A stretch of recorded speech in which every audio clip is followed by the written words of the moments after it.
Assalamualaikum warahmatullahi wabarakatuh. Kembali lagi bersama saya Muhammad Fikri dalam Himaksi on Podcast. Nah, teman-teman, pada podcast kali ini, di episode kali ini, kita akan mengangkat tema tentang kualitas pendidikan di masa pandemi. Nah, tentunya alasan kita mengambil tema ini tidak lain tidak bukan karena kita sedang memperingati Hari Pendidikan Nasional yang jatuh pada tanggal 2 Mei. Nah, teman-teman, berbicara tentang Hari Pendidikan Nasional, seperti yang kita tahu, Hari Pendidikan Nasional yang kita rayakan pada saat ini jatuh pada tanggal 2 Mei, teman-teman. Dan Ki Hajar Dewantara lah yang merupakan orang yang sangat berjasa dalam dunia pendidikan di Indonesia. Ki Hajar Dewantara lahir pada tanggal 2 Mei 1889 dengan nama Raden Mas Suwerdi Suryoningrat. Jadi teman-teman, Ki Hajar Dewantara ini pertama kali mendirikan lembaga pendidikan Taman Siswa dengan filosofinya yang sangat terkenal, teman-teman, yaitu Ingarso Sungtolodo Ing Madyo Mangunkarso Tuturi Handayani, yang artinya di depan memberi teladan, di tengah memberi bimbingan, di belakang memberi dorongan. Kemudian teman-teman, terlepas dari filosofi yang diberikan oleh atau yang disampaikan oleh Ki Hajar Dewantara tadi, kita kembali melihat kondisi kualitas pendidikan pada saat di masa pandemi ini, teman-teman.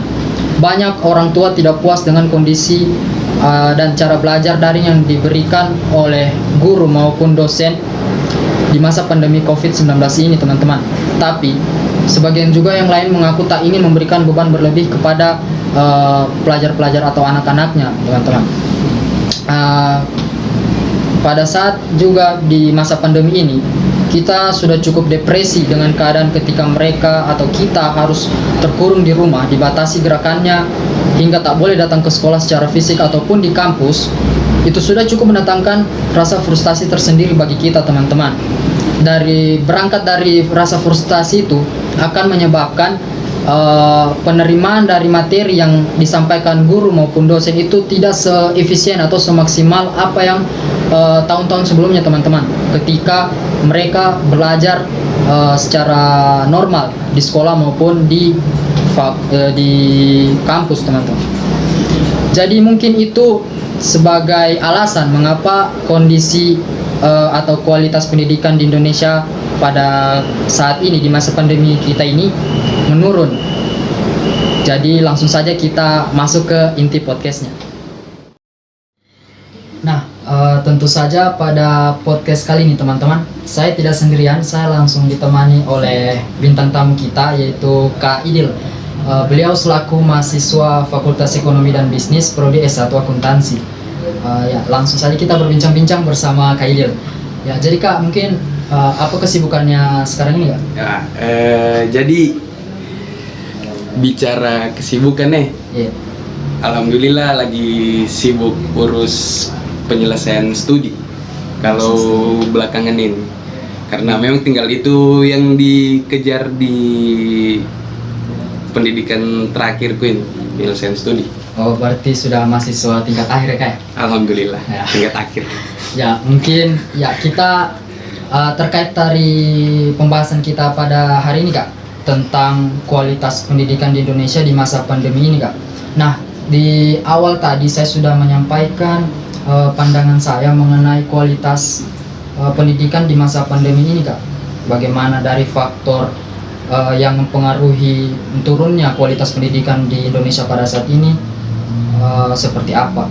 Jadi kali ini saya mau bertanya sama Kak Idil ini, menurutnya Kak Idil selaku mahasiswa, pandangannya Kak Idil selaku mahasiswa ini, Kak, kualitas pendidikan di Indonesia saat ini bagaimana? Oke, kualitas pendidikan pendidikan tinggi. Oke. Sebenarnya pas sekali juga sih kita bicara pendidikan ke mahasiswa yang belum selesai pendidikannya. Jadi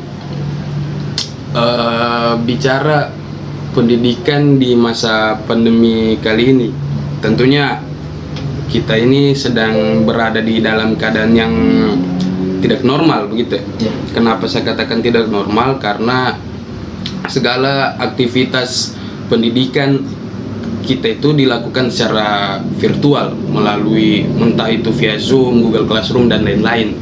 Jadi tidak ada chemistry yang coba dibangun antara mahasiswa dan dosen itu sendiri, antara mahasiswa dan mahasiswa itu sendiri, seperti itu. Jadi sosial sosial yang dibangun, pola berpikir sosial yang dibangun di tingkatan mahasiswa itu jadi sedikit menurun. Kenapa saya katakan menurun? Karena memang kita tidak dibiasakan dengan sebagaimana biasanya makhluk sosial, dan kan makhluk sosial itu kan saling membutuhkan, berinteraksi dan lain-lain. Walaupun memang kita juga tetap ada wadah untuk berinteraksi, cuman itu sih yang sebenarnya harus kita syukuri. Dengan adanya organisasi, mungkin kita juga dipersatukan di situ, diberikan wadah di situ untuk berkomunikasi, bersosialisasi sesuai dengan kebutuhannya kita. Tetapi ya, yang tidak bisa kita pungkiri juga mengenai hal-hal yang kita sering anggap kecil, yaitu mengenai etika gitu ya. Etika, kalau pandanganku ini, karena kan kemarin ada beberapa kasus terkait etikanya teman-teman yang beranjak statusnya dari siswa ke mahasiswa begitu. Jadi dari segi etika itu sangat kritis sekali saya lihat. Krisis etika. Maaf, bukan krisis. Kenapa saya katakan krisis? Karena kita lihat beberapa kasus kemarin yang mengeluarkan kata-kata yang kurang layak untuk diucapkan gitu ya. Terus dia lontarkan ke yang dilihat orang banyak, dan ditujukan ke orang yang lebih tua daripada dia begitu ya. Maksudnya contohnya bukan kita bicara senior, tapi ini kan bicara sivitas akademik yang sudah ada di kampus itu sendiri. Contohnya dosen. Kemarin kan dosen sempat mereka tujukan ke dosen yang bicara-bicara yang kurang etis seperti itu. Kan kemarin juga kita sempat kayak Himaksi kan bikin PAB kan. Itu sempat kemarin saya dapat kasus, kata ada juga beberapa peserta yang notabene baru menjadi calon anggota sudah mengeluarkan bahasa-bahasa yang kurang enak didengar seperti itu. Itu yang menjadi salah satu krisis di dalam pendidikan di masa pandemi. Itu salah satunya etika seperti itu. Kalau saya dari sekian banyak ini, salah satunya itu saya dulu. Oh, berarti pandangannya Kak Idil tentang kondisi kualitas pendidikan di Indonesia tadi itu yang Kak Idil sampaikan mungkin lebih khususnya di Kota Palu ya Kak? Ya, kurang lebih Kota Palu dan sekitarnya lah. Seperti azan maghrib. Mungkin begini Kak, dari pandangan yang Kak Idil sampaikan, kita mungkin akan lebih mengerucut sedikit Kak pertanyaannya mengenai perkuliahan di lingkungan Fakultas Ekonomi Kak. Nah tadi kan Kak Idil sempat menyinggung dampak dari perkuliahan itu terkait dengan masa pandemi ini. Jadi terkait itu Kak, maksudnya apa sih yang beda dengan sistem perkuliahan yang dulu dengan yang sekarang, khususnya di Fakultas Ekonomi dan Bisnis Kak? Dampak yang paling Kakak rasakan? Oke, nah ini bagus ini pertanyaan ini. Untuk 2020 minta tolong kamu orang dengar ini, karena kamu orang tidak rasa tatap muka. Jadi perbedaan antara proses perkuliahan di masa pandemi ini dengan di saat kita masih hidup dengan normal, belum ada yang namanya COVID-19, tentunya banyak sekali sih dari segi aktivitas belajar mengajar. Itu yang pertama. Yang kedua, walaupun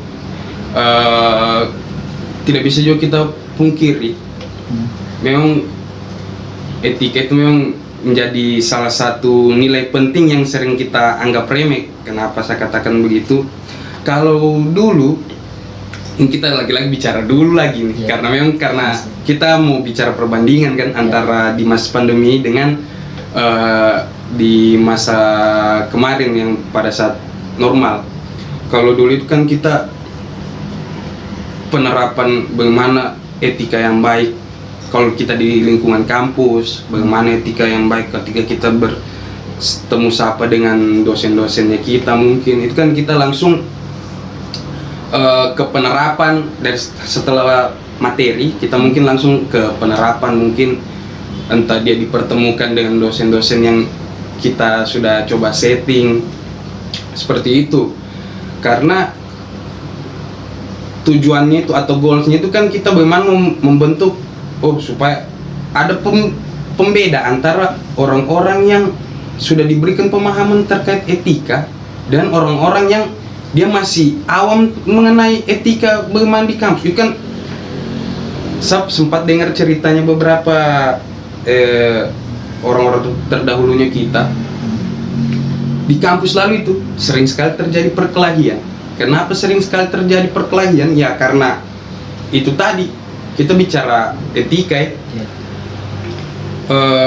Bukan perihal karena si A ini senior dia harus dihargai, si B ini senior dia harus dihargai, tidak. Tapi ini kan salah satu nilai-nilai pendidikannya kita itu kan etika. Itu salah satunya dari beberapa perbedaan. Terus proses berdialektikanya kita di kelas itu asik. Kalau kita di masa yang normal kemarin, kenapa saya katakan asik? Karena yang pertama kita dihadirkan dalam satu ruangan. Itu kan untungnya juga kalau kita berlembaga kan kita bisa baca. Kalau aneh ini mungkin keberkatan yang diberikan kepada orang-orang yang dia tekuni untuk berlembaga, mungkin dia mungkin bisa baca ekspresi, baca gestur. Itu kan bisa kita tahu tuh, dia sembarang-sembarang saja presentasi. Kan bisa seperti itu kan, biasa. Yang bisa juga ada juga biasa orang presentasi cuman dia baca semua yang dari atas sampai bawah. Orang-orang yang seperti itu kan enak sekali dihajar dengan pertanyaan-pertanyaan karena dia hanya terpatok dengan apa yang dia baca, tidak dengan apa yang dia pahami. Seperti itu. Jadi proses berdialektikanya kita itu enak. Terus ruang diskusi itu banyak sekali waktu di masa lalu. Entah kita dengan sesama siswa dan dosen. Dulu itu saya waktu tahun-tahun 2019 itu sering diskusi dengan dosen, dan itu semua kita bagaimana supaya membuka sudut pandang yang lain begitu ya. Karena kalau kita mau hanya sekedar lihat dari sudut pandang mahasiswa sendiri kan susah begitu. Dan ada juga satu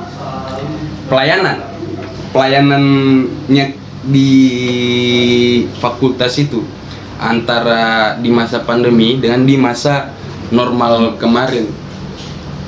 Saya tidak tahu apakah memang nanti di masa pandemi ini yang orang-orang yang melayanin baru sensi atau memang ada sesuatu dan lain hal. Karena begini, dulu itu waktu masih normal-normal itu teman-teman ataupun ada mungkin beberapa senior-senior yang mau urus berkas, kelengkapan ujian dan lain-lain, itu kayak enak dan komunikasinya friendly sekali. Friendly dia punya orang-orang yang entah mungkin mereka masih baru kah atau bagaimana. Cuman pas di masa pandemi ini, Masya Allah Akbar. Bukan main dia punya sensi. Dan semoga ini didengar sama pelayan-pelayan di akademik itu, staf-staf di akademik, jurusan dan sebagainya. Semoga dorang dengar. Maksudnya ini semoga keluh kesahnya teman-temanku ini bisa dijembatani melalui podcast ini.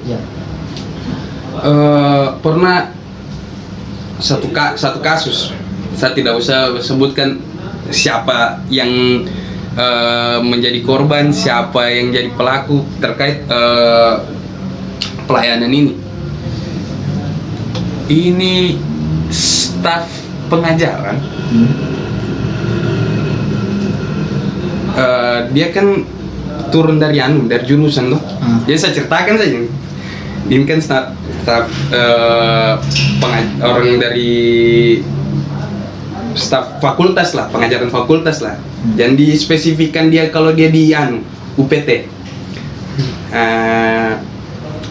Dia turun kan dari jurusan, tahu habis urus berkas apa. Ada perempuan tanya ini beliau ini, bilang, "Kak, berkasku ini salah ininya." "Bagaimana itu, Kak?" "Oh iya, nanti saja ke bawah nanti diuruskan apa begini." Oh iya. Kebetulan yang korban saya. Jadi saya sementara dulu di shelter di Himaksi di kampus. Berkasku juga bermasalah ini, belum tanda tangan dan sebagainya kan. Pas sudah selesai dorong dua bicara, kan saya kasih biar dulu dorong dua bicara. Nah, saya mau potong dorong dua bicara tuh. Dia bilang, langsung habis dorong bicara, langsung saya lagi mau masuk. Bilang, "Kak, saya punya berkas ini begini Kak." Dan dia lihat muka aku, langsung dikasih tinggal list. Saya bilang, "Sebenarnya ada batu besar sedikit ini, saya lempar ini Raja ini." Sakit hati sekali saya, dan maksudnya ini salah satu nilai minusnya kita juga di dalam pendidikan di kampus itu. Pelayanan, dari segi pelayanan. Itu ini kan kita sebagai orang yang akan dilayani kan sudah berusaha sebaik mungkin agar kooperatif begitu ya, sama-sama enak antara kita yang mau dilayani dan mereka yang mau melayani begitu.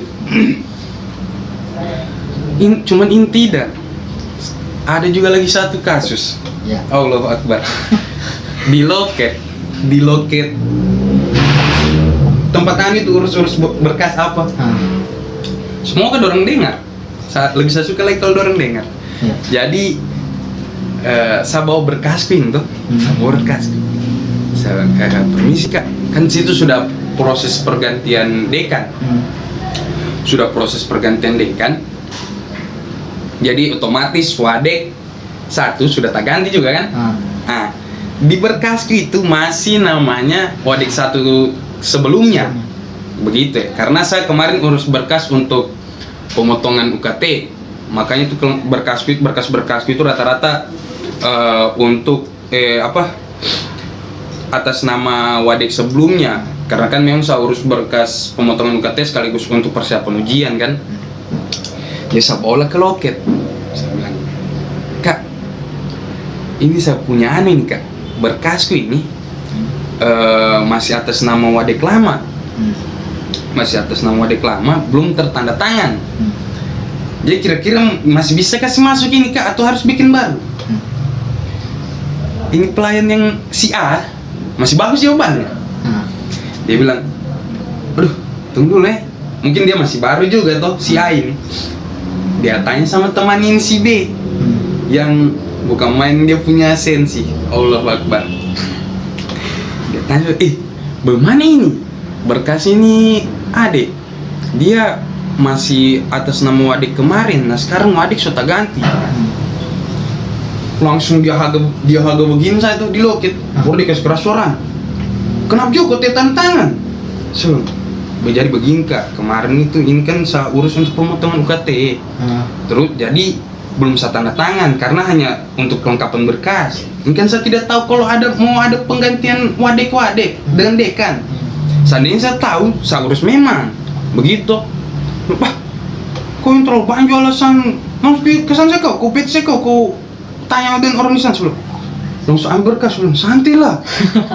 Cuma ini cuma perihal berkas ini. Sudah kalau orang Palu bilang so naluanganga, so emosi. Kenapa so begini semua orang diaminkan? Sering sekali tuh, Allahu Akbar. Baru di tahun sebelumnya juga transkrip proposalku juga.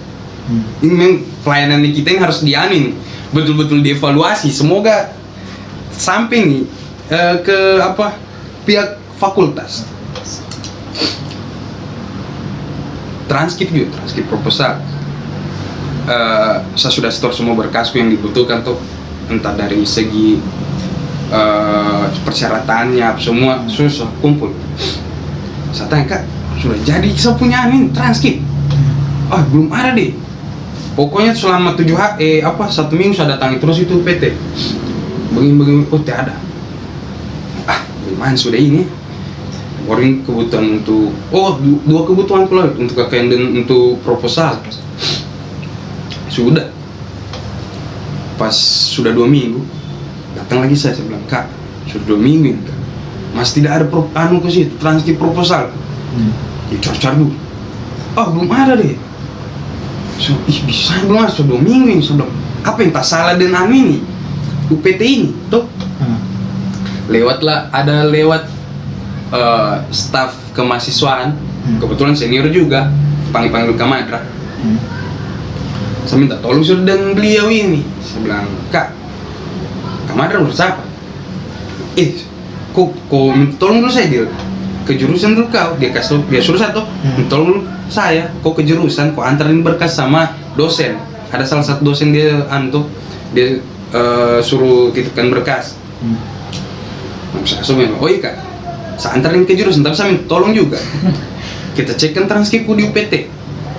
Dia, alhamdulillah, tahu apa yang bikin hatinya tergerak untuk membantu saya. Cuma memang beliau itu, ya dia bantu saya baca cari transkripku di UPT. Ini transkripmu, kau kasih jo. Saya bilang, kayak mau bahasa kasar saya. Astaga, ini orang di UPT bilang tidak ada, nah ini.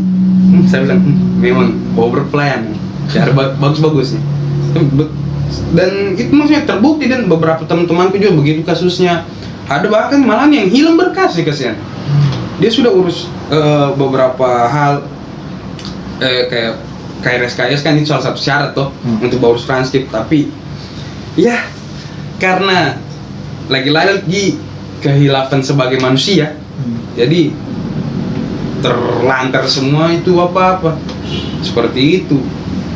Cuman memang yang kita butuhkan untuk pendidikannya kita ini kan transformasi sistemnya kita ini, reformasi sistemnya kita ini sangat betul memang jurusannya kita ini sudah akreditas A, tapi dari segi sistem pelayanan hal-hal yang seperti itu masih kurang. Itu yang sebenarnya kita sayangkan sekali sebagai mahasiswa yang akreditasinya sudah A, tapi dari segi pelayanan dan sistemnya ya masih sama dengan jurusan-jurusan yang akreditasinya belum setara dengan kita, seperti itu. Itu kalau saya mengenai perbedaan antara di masa pandemi dan masa sekarang, seperti itu.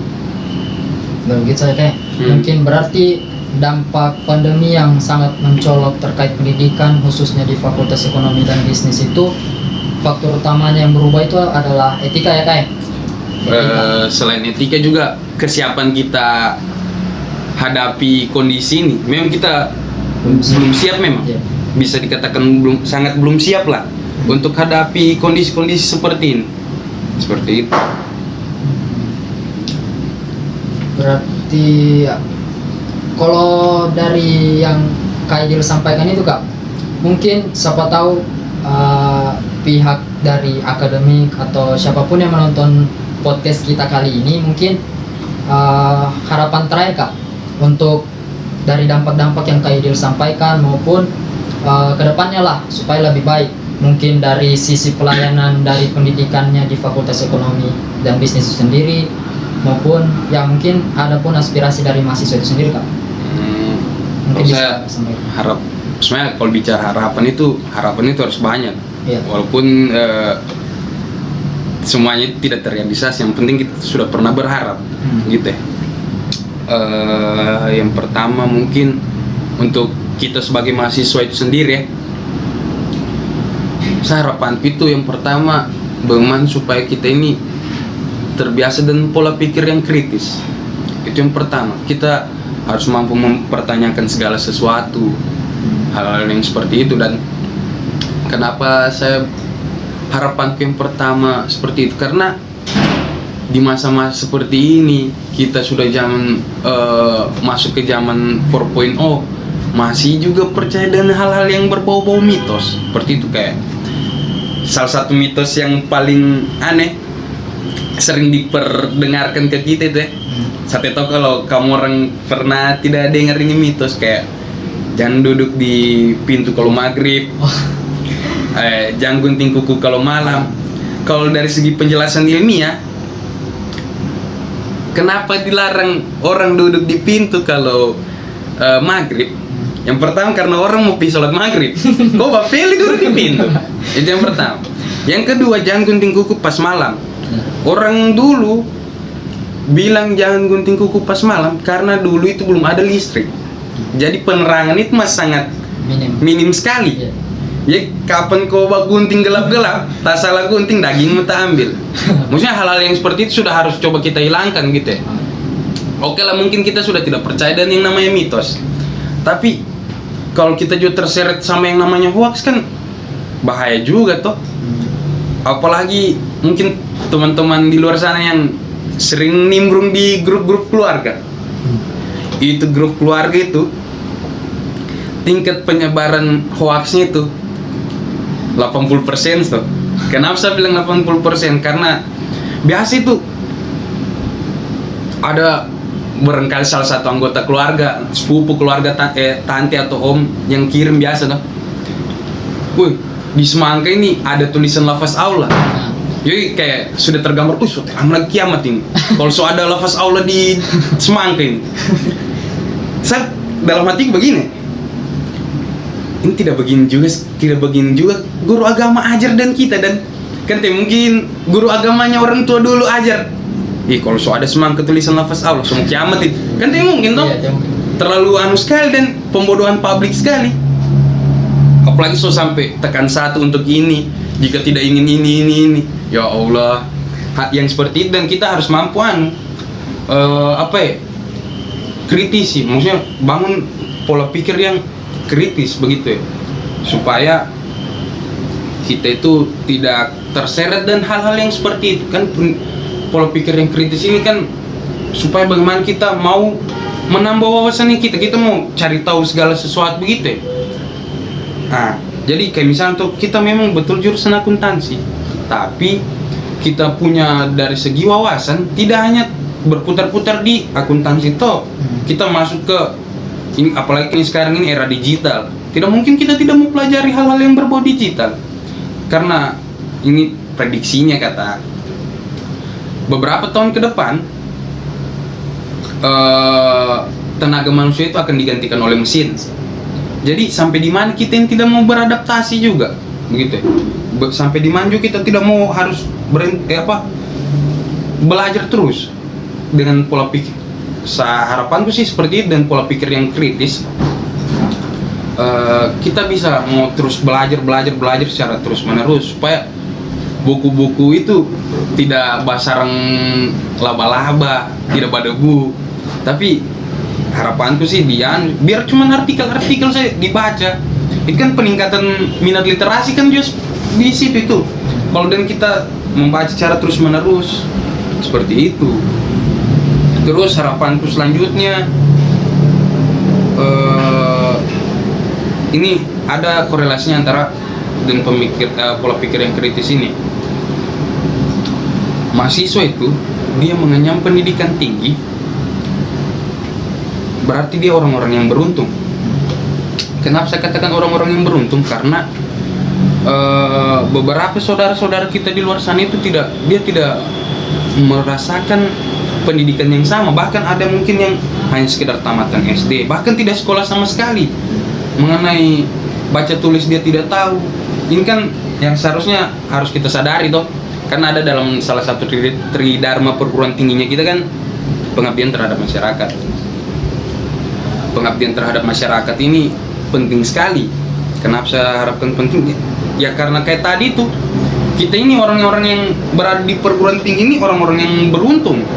Karena kita sudah merasakan pendidikan dari paling dasar sampai dengan yang namanya kan itu tingkatan itu, dasar, menengah pertama, menengah atas, dan tinggi. Begitu. Makanya kita harus bagaimana bagi sharing ilmunya kita, karena itu bentuk pengaplikasian pengabdiannya kita terhadap masyarakat. Makanya Jangan heran sih, mungkin di luar sana ada beberapa orang yang masih berpikiran untuk apa sih mahasiswa itu sering turun aksi, untuk apa sih mahasiswa itu sering berdialog dengan pejabat-pejabat. Nah, salah satu yang ingin dicapai ya itu supaya bagaimana semua orang itu mendapatkan kesetaraan mengenyam pendidikan yang sama gitu ya. Makanya itu mungkin ada kadang mahasiswa itu memperingati ini kan hari pendidikan dan hari buruh toh, dia berdampingan tanggal 1 dan tanggal 2 Mei ini.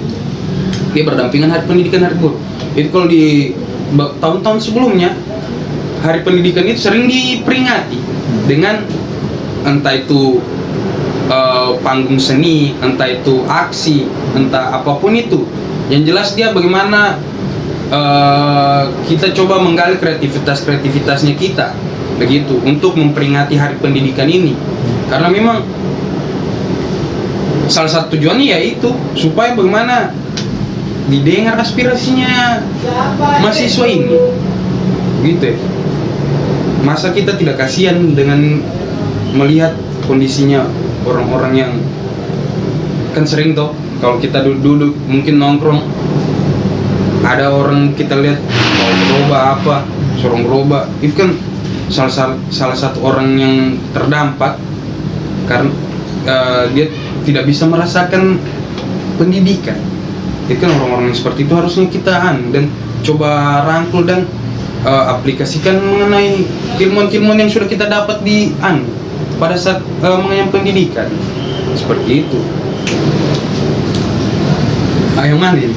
Yang terkait harapannya tadi Kak untuk kedepannya sistem pendidikan kita. Ya, sistem pendidikan ya. Harapanku sih sistem pendidikannya kita ini bisa diperbaiki begitu. Karena harusnya kita mau berkaca dengan negara-negara luar yang dia punya pendidikan itu di atas dari kita, lebih baik daripada kita, seperti itu. Jangan kita terlalu angkuh untuk kita bisa ciptakan inovasi tersendiri. Inovasi pun diciptakan dengan dia berkaca dengan sesuatu yang baru, seperti itu. Dia harus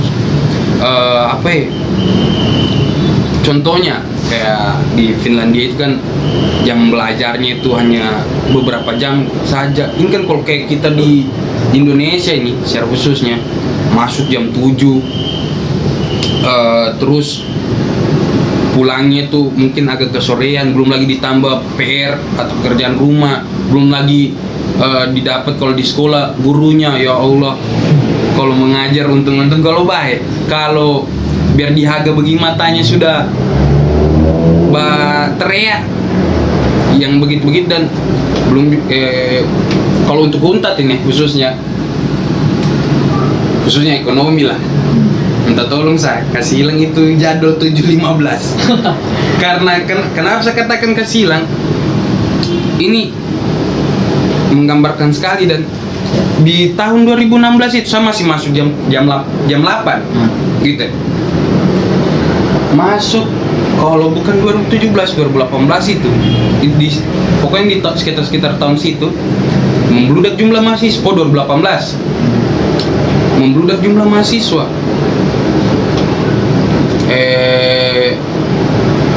Mulai semester awalnya mereka 7.15 sudah masuk.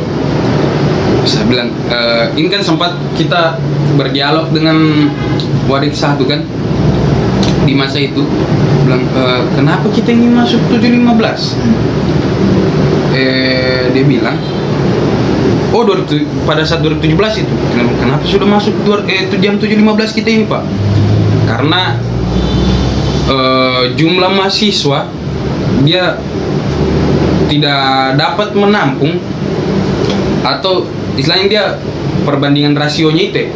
Jadi harus dimajukan waktu perkuliahan supaya seluruh angkatan ini bisa merasakan fasilitas kelas. Karena kapan dia dinormalkan jam 8 itu akan ada yang jadi korban, kayak mungkin tidak dapat kelas seperti itu. Dan hal-hal yang seperti itu.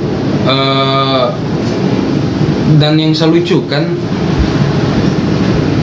muncul lagi alasan, kalau begitu Pak, kenapa tidak dibatasi kuotanya? Ya itu lagi-lagi kan dari pihak kan pihak rektorat kata mereka. Nah terus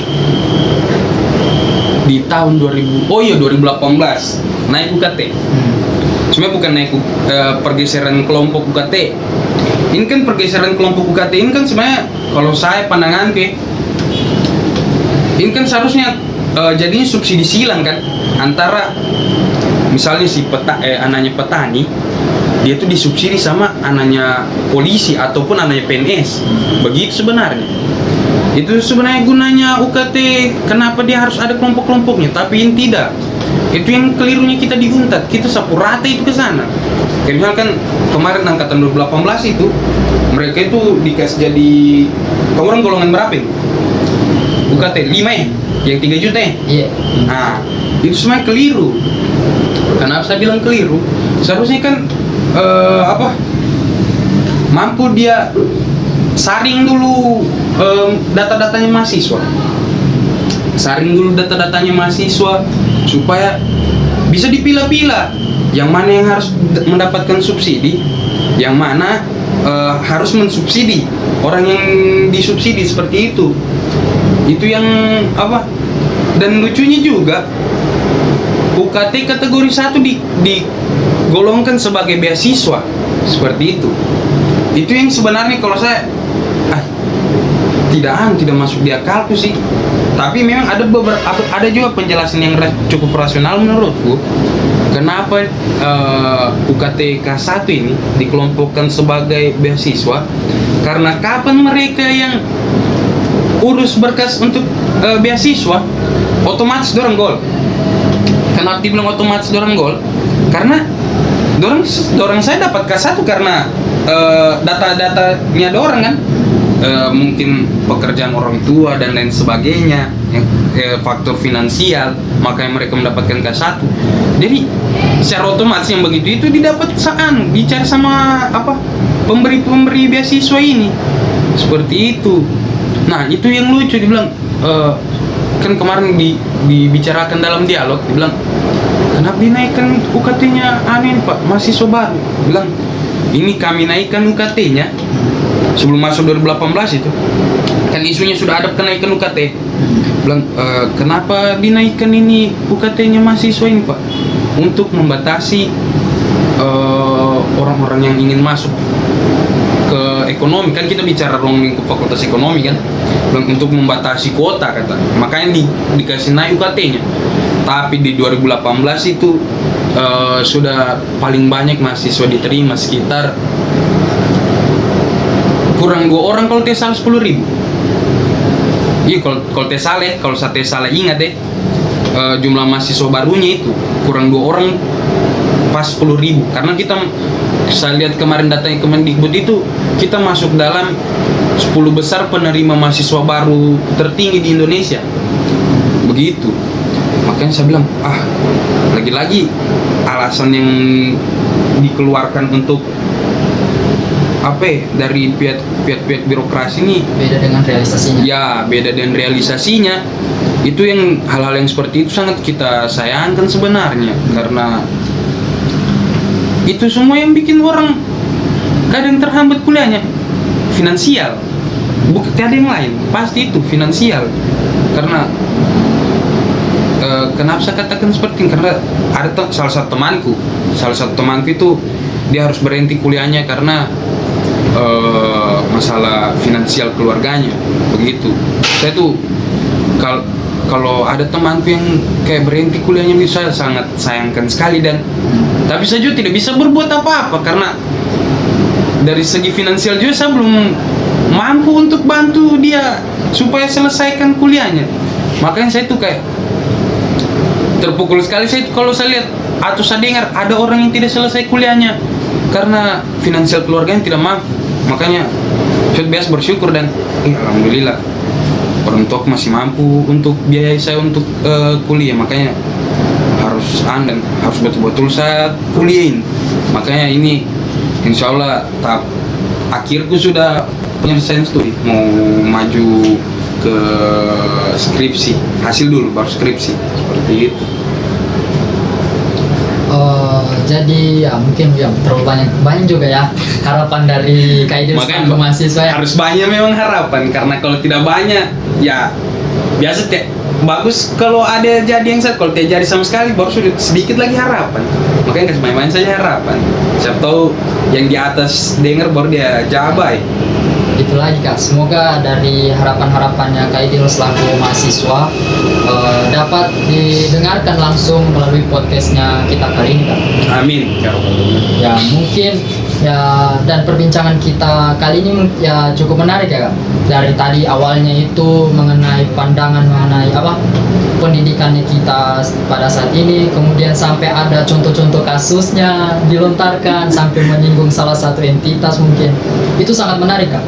Ya jadi mungkin ini saja perbincangan kita pada kesempatan kali ini. Mungkin saya ucapkan terima kasih kepada bintang tamu kita yaitu Kak Idil, dan saya juga ucapkan terima kasih kepada teman-teman yang sudah menonton dan mendengarkan podcast kita pada kali ini. Dan tak juga lupa kita menyampaikan Kak Idil apa? Selamat Hari Pendidikan. Selamat Hari Pendidikan. Ya. Untuk seluruh orang-orang yang mengenyam pendidikan. Iya. Dan tak lupa juga kita menyampaikan jangan lupa subscribe Kak akun YouTube dari Himax itu sendiri. Ya. Harus di subscribe. Mohon juga di share, karena ini kan salah satu bentuk apa ya, kesadaran digitalnya kita. Seperti itu. Jadi kalau bukan sekarang, kapan lagi kalau bukan mereka ini, siapa lagi begitu yang orang-orang yang sadar dan apa kemajuannya dunia digital. Terima kasih. Ya mungkin itu saja teman-teman. Jadi tetap semangat membangun mimpi, tetap kreatif meraih prestasi, dan tetap jadikan Himaxion Podcast sebagai headline kamu di Anchor dan Spotify. Saya Muhammad Fikri pamit undur diri. Assalamualaikum warahmatullahi wabarakatuh. Assalamualaikum warahmatullahi wabarakatuh.